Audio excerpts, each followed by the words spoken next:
오늘 우리 주제 하나의 말씀은 신약에 있는 말씀 마태복음 22장 34절로 40절까지 보겠습니다.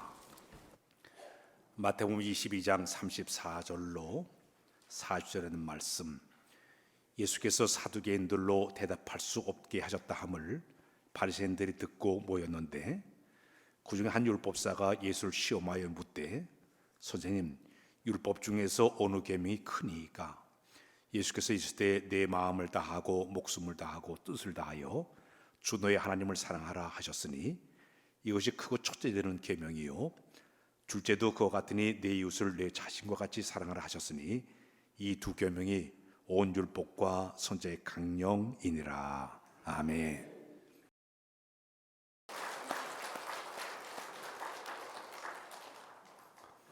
할렐루야. 할렐루야. 우리 기독교는 사랑의 종교입니다. 사랑을 가르치고 또 사랑을 전하고 또 사랑을 실천하기를 원하는 종교가 우리 기독교입니다. 불교는 흔히 자비의 종교라고 얘기를 하고 있습니다. 자비의 종교의 자자는 불쌍히 여기다 그런 뜻이고요, 비자는 동정한다, 함께 슬퍼한다 그런 뜻을 가지고 있습니다. 불교의 법목 가운데 마이트리라는 그런 말이 있는데, 이 말의 의미는 온갖 생명체를 사랑하며 애지중지하며 즐거움을 준다는 의미를 가진 것이 불교의 자비라는 그런 말을 쓰고 있습니다. 어떤 사람들은 기독교는 사랑의 종교를 말하면서도 다른 종교를 사랑하지 않지만은, 반면에 불교는 자비의 종교이기 때문에 다른 종교를 다 포용하기 때문에 기독교의 사랑보다는 이 불교의 자비가 더 크다고 말하는 그런 사람들이 있습니다. 그러나 기독교가 얘기하는 사랑과 불교가 얘기하는 자비는 겉으로 보기에는 비슷하지만은 좀 달라요. 우리가 이 사랑을 지금 전파하는데, 사랑은 어떤 사랑을 우리가 가지고서 우리의 신앙생활을 하고 있느냐? 우리 기독교의 사랑은 방향이 두 가지 방향의 사랑을 강조하고 있습니다. 첫 번째는 우리 저 십자가가 있는데 하나님께 대한 사랑이었다. 그래서 하나님께 대한 사랑, 근데 사람에 대한 사랑, 하나님께 대한 사랑과 인간과의 관계의 사랑을 강조를 하고 있습니다. 오늘 본문의 내용에 되면 한 율법사가 예수님을 찾아와가지고 질문했습니다.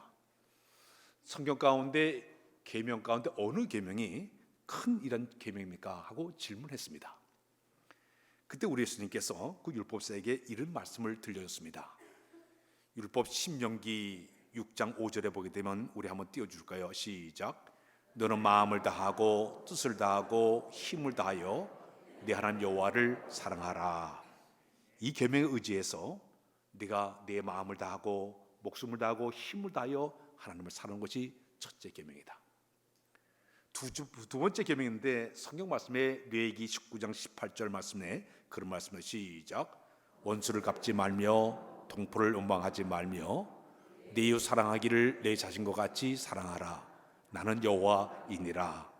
이 말씀에 근거해서 이웃을 내 몸처럼 사랑하는 것이 율법과 선지자의 모든 강령이기 때문에 이 두 가지 사랑만 잘하면 네가 율법을 잘 지키는 것이고, 계명 가운데 가장 큰 계명이 사랑하는 것이 진정한 계명이다 하고 이제 주님께서 말씀을 해 주었습니다. 그럼 우리 기독교가 가르치고 전파하는 사랑은 어떤 사랑을 우리가 전파하고 가르치고 있을까요? 첫 번째는 하나님의 사랑이에요. 하나님께서 우리에게 베풀어 준 사랑이 있는데, 하나님이 우리에게 준 사랑은 어떤 사랑이냐면 먼저 사랑이에요. 따라서일까요? 먼저 사랑. 우리가 하나님을 사랑한 것이 아니라 하나님이 먼저 우리를 사랑을 했어요. 성경 말씀에 보면 요한일서 4장 19절에 보게 되면 이런 말씀 시작. 우리가 사랑하면 그가 먼저 우리를 사랑하였음이니라. 내가 하나님을 사랑한 것이 아니라 하나님이 먼저 우리를 사랑했어요. 그 사랑했기 때문에 우리 주님께서, 우리 하나님께서 우리에게 그 사랑의 표시로 누굴 보였냐면 요한복음 3장 10절 찬양 것이죠. 하나님이 세상을 이처럼 사랑하사 독생자를 주셨으니 누구든지 예수 믿으면 멸망하지 않고 영생을 얻으리. 요한복음 3장 10절. 요한복음 3장 16절. 하나밖에 없는 독생자를 주기까지 우리에게 사랑을 주신 분이 우리 하나님인 줄로 믿습니다. 요한일서 4장 9절에 보게 되면 그런 말씀이 있습니다. 시작. 하나님의 사랑이 우리에게 이렇게 나타나신 바 되었으니 하나님이 자기의 독생자를 세상에 보내심은 그로 말미암아 우리를 살리려 하심이라. 하나님의 사랑은 먼저 사랑이에요. 받으려는 것이 아니라 먼저 적극적으로 사는 것이 바로 하나님의 사랑법이에요. 그래서 우리는 그 하나님의 사랑을 우리 가슴에 담고 우리가 살아가면서 하나님을 사랑할 때 먼저 사랑하고 이웃을 사랑할 때 먼저 사랑하는 거예요. 그럼에도 불구하고 사랑하는 것이 인류와 인종과 국가와 언어와 계급을 다 뛰어넘어서 그럼에도 불구하고 내가 먼저 사랑한 것이 바로 하나님의 사랑의 방법인 줄로 믿습니다. 이 사랑이 우리 가운데 있어야 될 줄로 믿습니다. 2000년 전에 이 땅에 우리 예수님께서는 오셔서 우리에게 진정한 사랑의 모습을 우리에게 보여줬습니다. 예수님은 우리에게 보여준 사랑의 모습을 보니까 한 크게 나누면 4가지의 사랑의 모습을 우리에게 보여줬습니다. 첫 번째 사랑은 어떤 사랑이냐? 예수님은 원수까지 사랑했습니다. 따라서 원수까지 사랑했다. 마태복음 5장 44절에 보게 5장 44 시작. 나는 너에게 이르노니 너희 원수를 사랑하며 너희를 핍박한 자를 위하여 기도하라. 예수님 이 땅에 계실 때요, 자기를 핍박한 자를 기도하면서 원수까지 사랑하는데, 맞아 십자가에 돌아가시면서도 아버지여 저들은 저들이 한 죄를 알지 못하오니 저를 용서해달라고 끝까지 원수까지 사랑하는 그 아름다운 모습을 우리에게 보여주신 분이 바로 예수님이세요. 그래서 우리 기독교인들은 그 예수님의 사랑을 본받아 그럼에도 불구하고 내가 원수까지 사랑하는 그런 마음이 우리 가운데 있어야 될 줄로 믿습니다. 두 번째, 우리 예수님이 우리에게 보여주는 사랑은 어떤 사랑이냐? 희생적인 사랑. 따라서 희생적인 사랑. 우리 인류를 구원하기 위해서 예수님이 하신 일이 어떤 일입니까?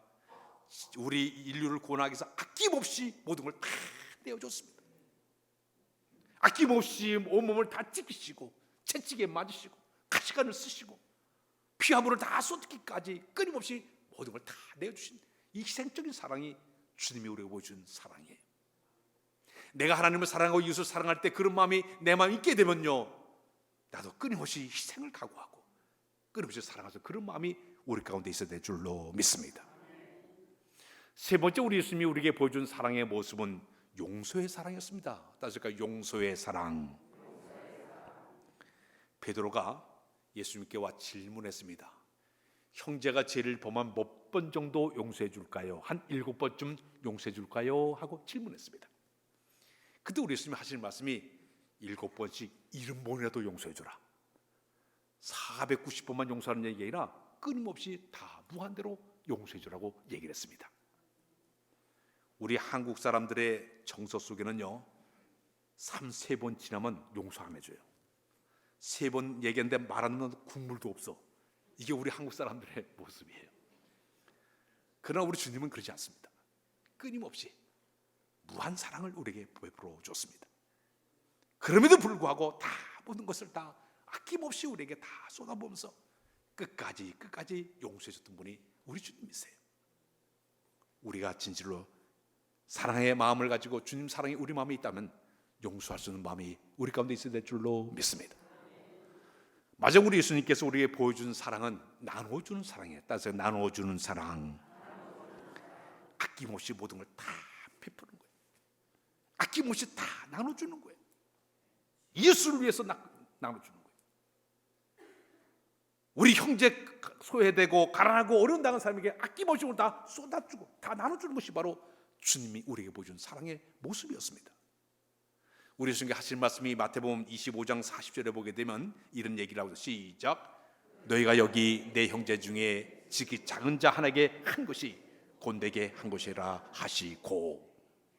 자, 이것이 바로 또 요한 1서 4장 20절에 보게 되면 시작. 누군지 하나님을 사랑하라 하고 그 형제를 미워하면 이는 거짓말한 자니 보는 바 그 형제를 사랑하지 않은 자는 보지 못하는 바 하나님을 사랑할 수 없느니라. 예수님의 사랑법은요, 희생적인 사랑이고 무한한 용서를 사랑을 우리에게 보여줬고 먼저 섬기는 사랑을 우리에게 보여줬고 아낌없이 나눈 사랑의 모습을 우리에게 보여줬습니다. 그래서 우리는 그 사랑을 배웠고 알고 있기 때문에 그 사랑을 우리의 마음속에 담고 하나님을 사랑하고 이웃을 사랑하는 우리의 삶의 모습이 돼야 될 줄로 믿습니다.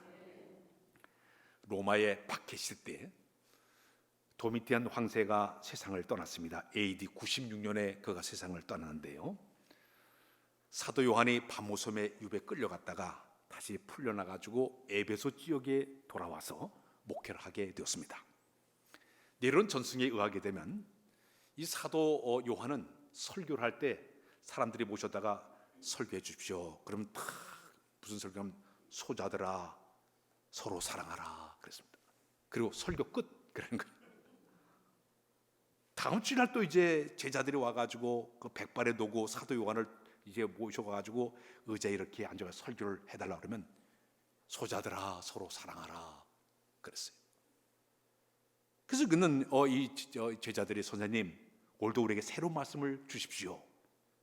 그래도 벌떡 일어나서 소자들아 내가 너에게 이르니 너희가 서로 사랑하라 그랬습니다. 아마 여러분들 제가 오늘 서로 사랑하라 그러고 내려가면 목사님 설교 준비 안 했는가 보다. 왜 맨날 서로 사랑하라 그럴까?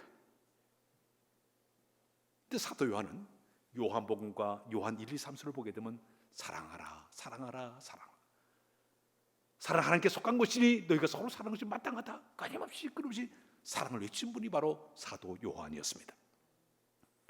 그래서 우리 모든 사람들은 이 사랑을 주님께서 보여준 사랑을 가슴에 품고 우리의 삶 속에 들어가서 이 사랑을 실천해 나가게 되는데, 우리 예수님께서 이 십자가 돌아가시기 바로 직전에 제자들에게 두 가지의 일을 하셨습니다. 마지막 만찬을 드시기 바로 직전에 제자들을 다 불러다 놓고 그들의 발을 갖다 친히 씻겨줬습니다. 친히 그들을 씻겨줬습니다.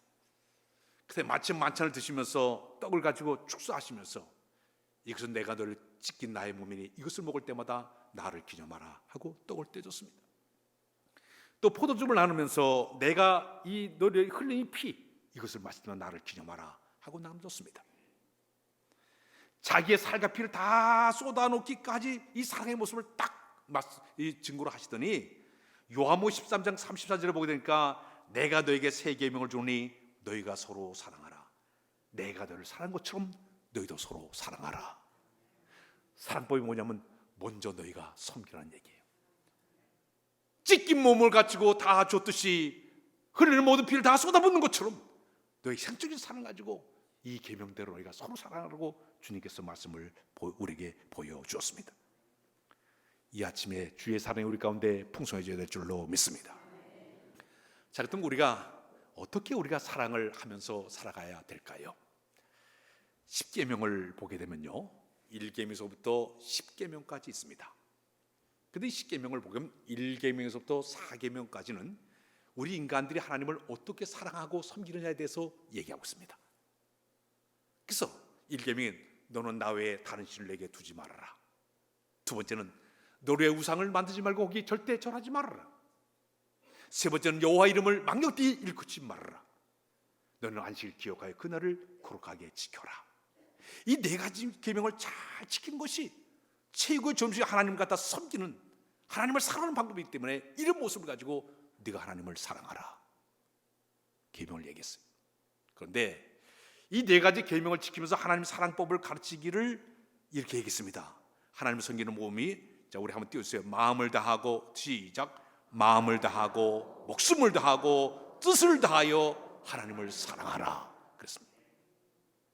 율수 있는 하나님을 섬기는 모습, 우상을 내가 제거하는 모습, 안식을 지키는 모습들, 여호와를 망대기까지 모든 모습을 할 때마다 어떤 모습을 하느냐? 마음을 다하고 목숨을 다하고 뜻을 다해서 하나님을 진실로 내가 사랑하는 사람이 되라고 이야기하고 있습니다.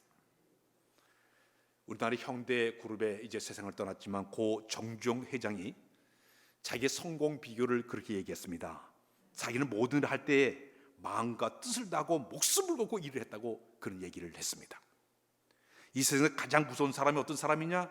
목숨 걸고 너 죽고 나 죽자 하는 사람이 제일 무서운 사람이에요. 목숨까지 걸고 하나님을 사랑하는 마음, 이 마음이 이 아침에 우리 가운데 있어야 될 줄로 믿습니다. 여러분들은 얼마나 하나님을 사랑해서 물질을 드리고 시간을 드리고 헌신하면서 살아왔습니까? 오늘 이 거룩한 주일날 내가 하나님을 얼마나 사랑하는 마음으로 이곳에 와서 예배를 드리고 있습니까? 시간을 쪼개 하나님의 시간을 드리고 물질 드리고 몸을 드리고 마음을 드리고 내 모든 헌신, 재능, 은사를 다 발해서 드리는 모습이 주님을 사랑하는 마음으로 행해야 될 줄로 믿습니다. 내가 주님을 뜨겁게 사랑합니다, 당신을 사랑합니다, 그런 마음을 가지고 우리의 모습을 다 아낌없이 드리는 모습이 진실로 하나님 사랑하는 모습이 되게 되는 것입니다. 사도 요한의 제자 가운데 폴리갑이라는 분이 계십니다. 이번 서문학교에서 이제 감독으로 그가 이제 일을 하고 있었는데, 그때 서문학교의 교인 12명이 그 당시에 끌려가서 로마 박해시 때 이제 12명 가운데 한 명만 배교하고 나머지는 전부 다 짐승의 밥이 되어가지고 다 순교당하고 말았습니다. 군중들이 그들의 모습을 보고서 폴리갑을 끌어 죽여라, 폴리갑 죽여라 막 소리치게 되니까 마침내 이 폴리갑이 체포가 돼가지고 원형극장에 끌려가게 되었습니다. 수많은 사람들이 보는 그 앞에서 폴리갑 앞에 딱 세워놓고 재판관이 폴리갑에게 이런 얘기를 했습니다. 내가 이 자리에서 너에게 내가 너에게 얘기할 테니까 네가 만일에 예수를 저주하고 로마 황제를 경배하게 되면 내가 너를 살려주겠다 하고 협상을 했습니다. 그때 폴리갑이 아주 정색을 하면서 이렇게 얘기했습니다.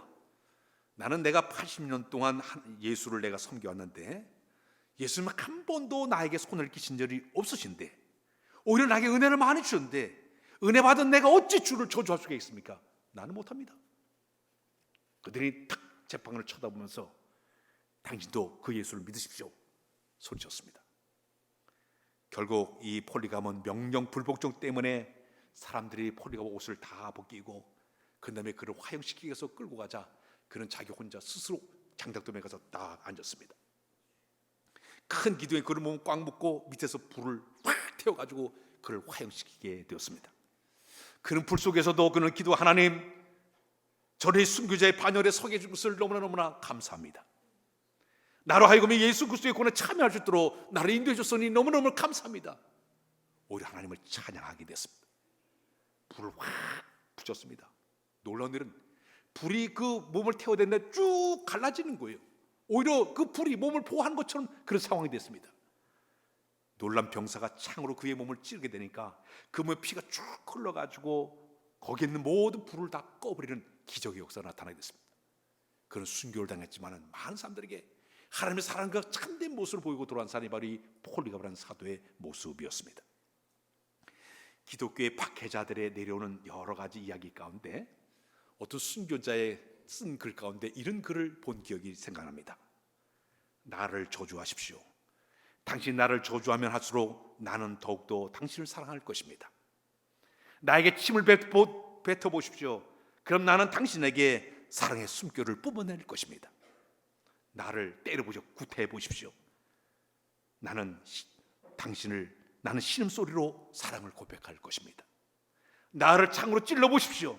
나는 당신을 사랑한다고 절규할 것입니다. 나를 짐승의 먹이로 던져보십시오. 나는 사랑의 제물이 될 것이고 사랑의 제물이 될 것입니다. 나를 불태워보십시오. 그럼 나는 사랑의 열기로 당신의 증오의 가슴을 녹일 것입니다. 그리스도의 사랑을 본받아서 마지막 숨을 거둔 순간까지 그 사랑을 실천한 우리 선배 신앙 초대교회 성도들의 모습이었습니다. 오늘 사랑하는 여러분, 우리 주님을 살아가면서 주님을 섬기다 하면서 이런 삶을 살아가고 있습니까? 초대교회 7집사 가운데 스테반에서 돌에 맞아 순교할 때 모습을 상상해 보십시오. 폭도들이 돌을 들어가지고 그를 막 죽이려고 그들이 험악스럽게 쳐다보고 있었습니다. 그래서 눈 하나 깜짝 안 했습니다. 오히려 하늘을 하늘에서 쳐다보면서 하나님 보호자 옆에 서 계신 내가 주를 바라 소리를 치게 됐습니다. 그런 돌에 맞아 피를 흘리면서 피를 토하며 죽으면서도 아버지여 저들의 죄를 용서해달라고 주님처럼 마지막까지 기도하고 숨을 거둔 사람이 바로 스테반 집사의 모습이었습니다. 우리가 잘 아는 사도 바울의 생애를 보게 되면 그는 그의 마음속에 그리스도의 사랑이 강건한 사람이었습니다. 고린도 후서 5장 14절에 보게 되면 그런 말씀을 시작. 그리스도의 사랑이 우리를 강권하신도다. 우리가 생각하건대 한 사람이 모든 사람을 대신하여 죽은즉 모든 사람이 죽은 것이라. 또 하나 로마서 8장 35절에 보면 그런 말씀이 있습니다. 시작. 누가 우리를 그리스도의 사랑에서 끊으리요? 환난이나 공고나 박해나 기근이나 적신이나 위험이나 칼이라.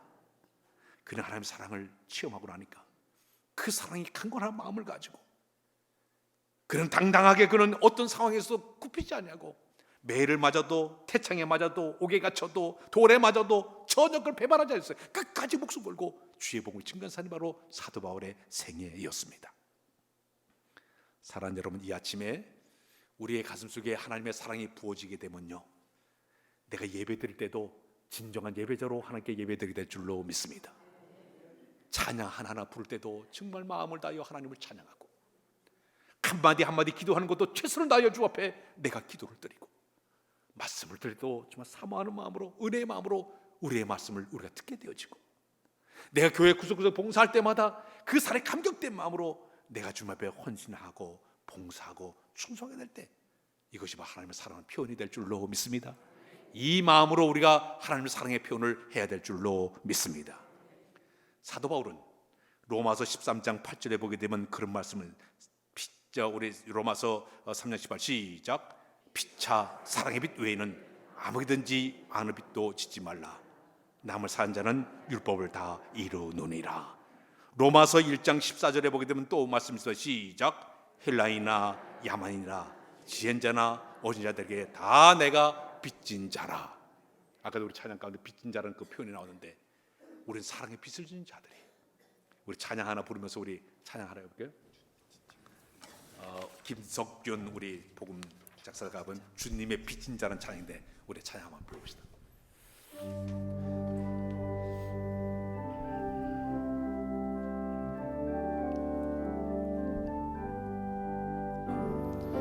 죄악에 썩은 내 육신을 주님이 쓰시려 했네.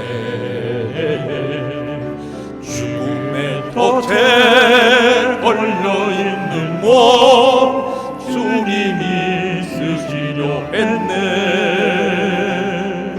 속죄하는 손 치유하시고 속죄하는 발 치유하셨네.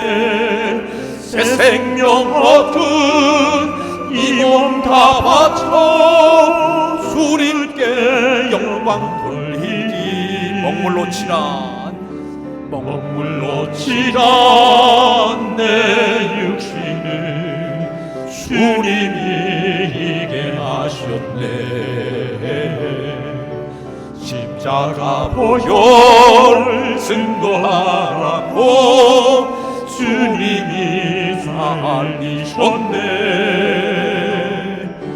기도할 때에 음성 주시고 찬송할 때 기쁨 주시니 내 작은 힘이 내 작은 몸이 주님의 붙들린 자.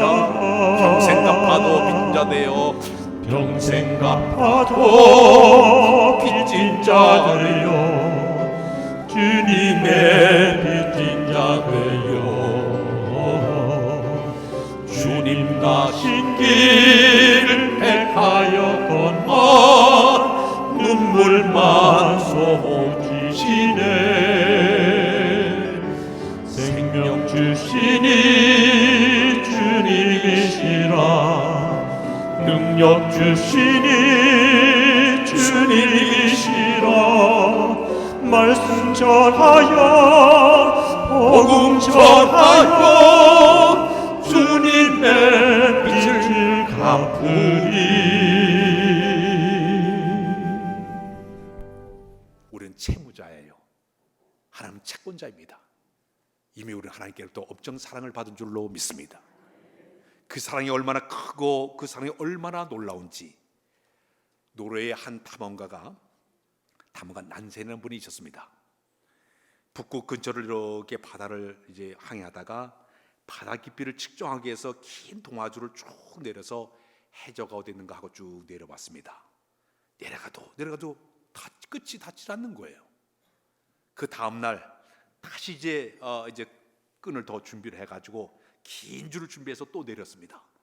또 해저가 닿지 않는 거예요. 며칠 동안 계속 끈을 내려도 해저가 닿지 않는 거예요. 그의 일기에 그렇게 써놨습니다. 이 근방의 바다는 하나님의 사랑하고 똑같아. 너무너무 깊고 너무너무 측량할 수 없을 정도로 하나님의 사랑이라. 우리가 아까 304장인데 그 크신 하나님의 사랑이 얼마나 놀라운지, 한우를 두루마리 삼고 바다를 먹물 삼아도 하나님의 사랑을 측량할 수도 없고 쓸 수 없을 정도로 이 엄청난 사랑을 우리가 이미 받은 줄로 믿습니다. 이미 받았기 때문에 이 사랑을, 내가 이 빚진 자로서 이 사랑을, 빚을 갚는 마음을 가지고 내 삶의 현장에, 내 모든 교회 안에서의 이 민족 카페에 들어가서 사랑에 감격된 마음으로 사랑을 실천할 때 우리 주님께서 기뻐하실 줄로 믿습니다. 그 다음에 두 번째는 이웃에 대한 사랑인데, 이웃에 대한 사랑은 뭐냐? 내 몸처럼 사랑하는 것입니다. 따라서 내 몸처럼 사랑한다. 우리 몸이 여러 가지로 얼마나 귀합니까? 내 몸이 귀한 거 전부 얼마나 귀한 몸이에요. 내 몸을 사랑하는 것만큼 내가 하나님을 사랑하는 거예요. 이웃을 사랑하는 거예요. 소외되고 어렵고 낙심하는 모든 사람 찾아가서 이 사랑을 내가 아낌없이 그 사랑을 베푸는 거예요. 내 몸같이 사랑하는 마음으로 베풀 때 이거 진정한 사랑의 실천자의 모습이 되게 될 줄로 믿습니다. 저 하와이에 가게 되면 모로카이라는 섬이 있습니다. 하와이에 가게 되면 주정부 청사 앞에네 하와이 동상이 하나, 이렇게 거기 하와이 동상이 하나 있습니다. 이 동상을 보게 되면 아주 흉측하게 일그러진 그림을 좀 띄워줬으면 좋겠는데, 괴물 같은 모습의 그 형상을 만들어 가지고 하와이 주 청사 앞에다가 동상을 세워놨습니다. 이 동상은 누군가 하면 성 다메이라는 사람의 신부님의 그 사랑과 희생 정신을 기념하기 위해서 이 동상을 거기다 세워놨습니다. 이 다메이는 1840년도 벨기에의 한 농가에서 태어났는데요, 어릴 때부터 아주 신앙심이 대단히 깊었습니다. 그래서 이 다메인이 수도원이 운영하는 학교에 다니다가 자기가 이제 수도사가 되기 위해서 꿈을 꾸게 되었습니다. 그래서 이제 그곳에 들어가서 열심히 공부하게 되는데, 형제가 있는데 형이 있었는데 형과 같이 수도사가 꿈을 가지고 함께 가서 수도사의 꿈을 가지고 공부하기를 시작했습니다. 그런데 이 형이 몸이 허약해가지고 도중에 포기하고 말았습니다. 그래서 마침내 이 다메인이 형을 대신해서 자기 선교지 파송을 받기 위해서 준비를 하게 되었습니다. 1864년 9월 20일 24살이 되었을 때 그는 하와이 호놀룰루에서 목사 안수에 가서 목사 안수를 받게 되었고, 하와이 제도에 가서 이제 선교사로 일을 하기를 시작하게 되었습니다. 자, 그런데 이 하와이 정부 호놀룰루 지역에서는요, 나병 환자들, 문둥이 환자들을 갖다가 이 병원에 수용하다 보니까 점점 환자가 점점 늘어나다 보니까 이 시설을 가지고 도저히 안 되겠다. 그래서 무인도 섬을 하나를 선택했는데 모로카이라는 섬을 그들이 선택하게 되었습니다. 그래서 하와이 주정부에서 그 모로카이 섬에 이 문둥병 환자들을 전부 보내가지고 격리해서 추방해서 거기서 살게 만들었습니다. 근데 다메인이 기도하다 보니까 하나님께서 자기를 그곳으로 보내가지고 쓰여지기를 바랬습니다. 그래 하나님께 기도하기, 하나님, 저는 남이 가기 원하지 않는 곳에 가서 내가 열심히 줄을 해서 일하겠습니다. 남이 가장 싫어하는 일을 제가 도맡아서 하겠습니다. 그래서 자기가 일부러 그 모로카이 섬에 가서 제가 일하겠다고 그가 선택을 하게 되었습니다. 마침내 그가 선교사로 파송을 받아가지고 이 모로카이 섬에 이제 그곳에 가서 문둥이들을 섬기게 되었습니다. 모로카이 섬에 가서 문둥이들을 보게 되니까요, 살이 다 썩어가고 몸에서 송장 냄새가 폴폴 나게 되고 아주 지저분한, 또 이 옮기기 쉬운 전염성이 강한 문둥이를 사람들이 수두룩했습니다. 이들은 거기에 사람들에게 버림받은 상처와 고독과 괴로움 때문에 날마다 술을 퍼마시고 노름을 하고 추잡한 것을 일삼던 사람들이 그들의 모습이었습니다. 그러나 그리스도의 사랑을 가지고 그곳에 복음을 전하 들어갔는데 이미 앞에 어떤 선교사들이 와서 일하다 어떤 사람은 3일 만에 도망쳐버리고, 일주일 만에 도망가버리고, 한 달 만에 일하다가 너무 끔찍한 지역인가 다 도망갔습니다. 그러나 이 다메인은 그곳에 가서 이들의 마음을 살려고 들어가서 일하다 보니까 거기는 모든 모르카의 사람들이 저 녀석 언제까지 버티나 보자 다 비웃고 말았습니다. 그가 한 일은 뭐냐면 나무로 관을 짜가지고 매일매일 죽어가는 그 문둥병 환자들을 집어넣어서 가서 장례를 치는 것이 그의 일이었습니다. 매일매일 뚝딱뚝딱 나무로다가 관을 짜가지고 사람들 가서 이제 묘지를 만들어 장례를 치르고 장례를 치렀습니다. 처음에 사람들 다 비웃었어요. 저 녀석 언제까지 갈 거니까 다 비웃었어요. 그러나 그는 끊임없이 일하기 시작했습니다. 한 달, 두 달, 1년, 2년, 3년 끊임없이 그가 봉사하기를 시작했습니다. 마침내 6년째가 되었습니다. 어느 아침에 그가 차를 이제 끓이게 해가지고 물을 끓다가 실수로 뜨거운 물을 확 붓는데 자기 발에 뜨거운 물이 퍼졌는데 아무런 감각이 없는 거예요. 보니까 자기도 문둥병에 걸리고 말았습니다. 그때 그 예배당에 모였던 모든 사람들에게 가가지고 그는 얘기했습니다. 하나님, 먼저 기도해. 하나님 감사합니다. 내가 이 나 환자들을 설교할 때 여러분이라고 하지 않고 우리라고 내가 말할 수 있게 해주신 것을 감사합니다. 내가 이 모든 사람들과 같이 친구하는 것을 감사합니다. 오히려 자기가 문둥병에 걸린 것을 감사했습니다. 그는 지옥의 섬에서 다메인은 끊임없이 복음을 전하자 그곳의 사람들이 다메인의 그 뜨거운 그 헌신 앞에 그들의 마음이 녹아지기를 시작했습니다. 그 저주의 삶이 천국으로 변화되기 시작했습니다.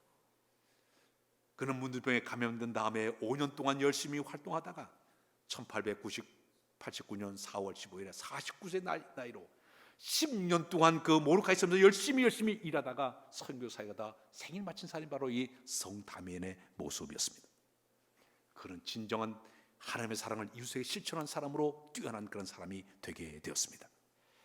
오늘 아침에 우리는 하나님의 사랑을 이미 다 알고 있어요. 또 체험한 사람도 있습니다. 또 배웠습니다. 이제 우리 필요는 실천이 되어야 될 줄로 믿습니다. 내 가정에 돌아가서, 내 지역에 돌아가서 이 교회 안에 들어왔어. 하나님의 사랑을 내가 받았으니 그 사랑을 내가 빚을 갚는 그런 마음으로 내가 열심히 헌신하고 봉사하고 충성할 때 주의 기쁨이 되는 역사가 있게 될 줄로 믿습니다. 하나님의 사랑이 여기까지 풍성해지시길 주의 이름으로 부탁드립니다. 기도합니다.